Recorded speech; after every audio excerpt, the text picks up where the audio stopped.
What is the mark of the beast? Some people say it's a microchip implant, a device for monitoring financial transactions, while some say it's simply the number 666, denoting an individual's name and numerology, and others describe the mark as a set of anti-Judeo-Christian values. So what is the mark? What does it represent in the Bible, and why is this concept relevant today? In the received text of the King James Version's Old Testament, Deuteronomy chapter 6 is titled, "Remember God Every Day." So essentially, it's all about the laws that God gave to Moses on Mount Sinai, the 10 Commandments. "These words which I command thee shall be in thine heart, and thou shalt teach them to thy children. Thou shalt bind them for a sign upon thy hand, and they shall be as frontlets between thine eyes." In the Old Testament's original Hebrew, the word for sign means a beacon, evidence, or a mark. And in this context, it also means a promise to remember. However, in the same book of the Bible, Deuteronomy, this word may also be used to define signs from false prophets. "If there arise among you a prophet,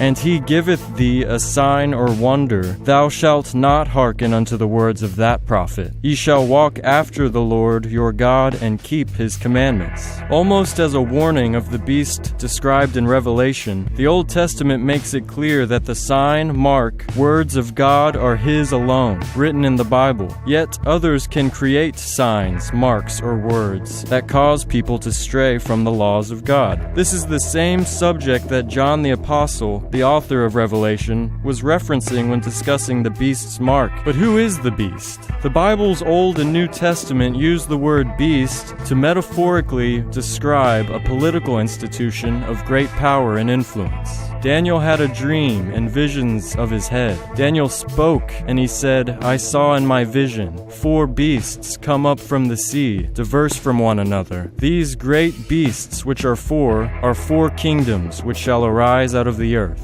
This metaphorical description of kingdoms as beasts is used by John to describe political institutions in the book of Revelation. And in this final prophetic book of the New Testament, the mark is said to be given to all people by a beast, the second political institution described in this chapter. "I stood and saw a beast rise up out of the sea, and he opened his mouth in blasphemy against God. Power was given to him over all kindred, tongues, and nations. And I beheld another beast coming up out of the earth, and he exercised all the power of the first beast before him, and caused the earth to worship the first beast. And he caused all, both small and great, rich and poor, free and bonded, to receive a mark in their right hand or in their foreheads, and that no man might buy or sell save he that had the mark, or the name of the beast, or the number of his name." Before the beast forces his mark on the world, it primes the people for the false sign by causing them to worship the first beast. This political institution tries to take the place of God and become him. Worshipping the image of the beast is submitting yourself to a secular world without God in it.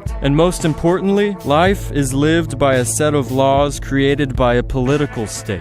In other words, the law of man. Besides the beast and his mark, the book of Revelation even reminds the reader of God's mark, mentioned in Deuteronomy. And the people who remember God's sign are spared the suffering of those who accept the mark of the beast. "There fell a noisome and grievous sore upon the men who had the mark of the beast, and upon them which worshipped his image. These were cast alive into a lake of fire, burning with brimstone. I saw the souls of them which had not worshipped the beast, neither his image, neither had received his mark upon their foreheads or in their hands. And they lived and reigned with Christ. They shall see his face, and his name shall be in their foreheads. Blessed are they that do his commandments." Here the book closes with a reminder of the original mark, the sign of following God's laws in the forehead and hand. The laws of men are evil when they seek to supersede the law of God. For example, when abortion laws approve of murder, when wealth distribution steals from the haves and gives to the have-nots, or when Marxist ideologies encourage envy between neighbors to cause class warfare. So whatever the mark may manifest itself as, a microchip, an individual, or a set of laws, we must be prepared to resist the power and influence of the beast by remembering God and his word every day. This is Brian Wilson for Infowars.com.